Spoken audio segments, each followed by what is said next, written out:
Geralmente, nas famílias se encontram indivíduos com algumas características parecidas. Mas, de onde vêm essas características? Essa era a principal pergunta que um frade austríaco se fazia todos os dias. Seu nome? Gregor Mendel. Mendel nasceu em uma família pobre, cursou o que a gente chama de ensino médio hoje em dia, sustentado pelo seu tio e pela metade do dote que sua irmã sacrificou. Mendel não entrou na igreja porque era religioso, e sim porque precisava de dinheiro que não tinha para estudar. Era um indivíduo totalmente revolucionário. Diferente do que muitos falam, Mendel não foi esquecido, pelo contrário, se tinha notícias dele constantemente. Porém, essas notícias não tinham a ver com suas pesquisas, e sim com as confusões que ele arranjava. Totalmente a favor da separação igreja-estado, Mendel apoiou os liberais austríacos, que lhe traíram, fazendo com que impostos enormes caíssem sobre a igreja que ele era clérigo. Se sentindo indignado, Mendel não pagou todo o valor cobrado pelo governo. Isso fez com que a igreja que ele comandava perdesse várias fazendas e ainda fosse confiscado bens do mosteiro. Como grande revolucionário, Mendel impediu a entrada dos xerifes para confiscar os bens, trancando a porta e escondendo a chave no bolso.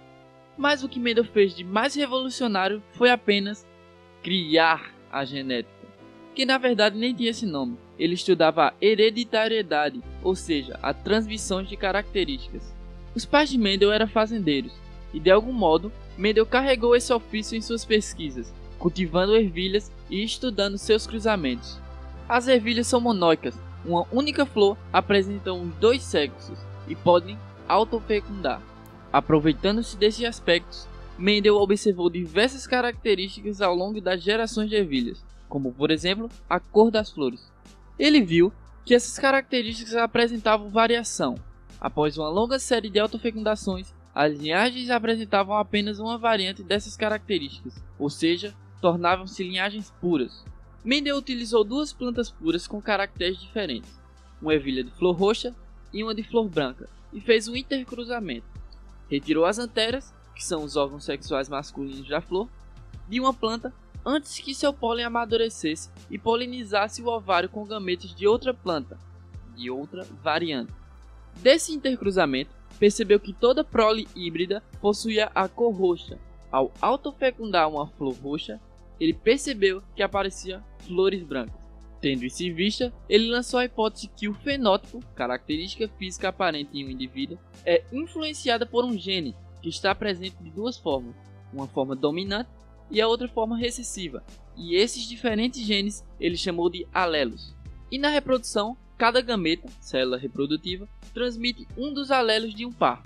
Em regra geral, quando um alelo dominante está presente, o alelo recessivo não é expresso no fenótipo, mas quando dois alelos recessivos estão presentes, ele é expresso. Mas existem exceções à regra. Exceções como na herança monogênica, dominância incompleta, codominância, genes letais, polialelia, ou exceções na herança poligênica, como a pleiotropia, epistasia ou poligenia. No cruzamento das linhagens puras, as plantas roxas só poderiam gerar gametas com alelos heterozigotos, um alelo dominante e um alelo recessivo, sendo o último silenciado pelo primeiro. Porém, na flor branca, só podem ter sido transmitidos dois alelos recessivos, porque sempre que presente o roxo, o alelo que codifica a cor branca não será expresso. Com o estudo da ervilha, Mendel descobriu como eram passados os caracteres, descobriu a natureza dos genes e desvendou como os genes estão distribuídos nos gametas. Seu artigo que descrevia isso só veio à tona 16 anos depois de sua morte, um mal de muitos cientistas. Obrigado pessoal, e isso é tudo. Queria agradecer à professora Lucila por ter me ajudado a corrigir esse roteiro. Obrigado, Lucila! Fui!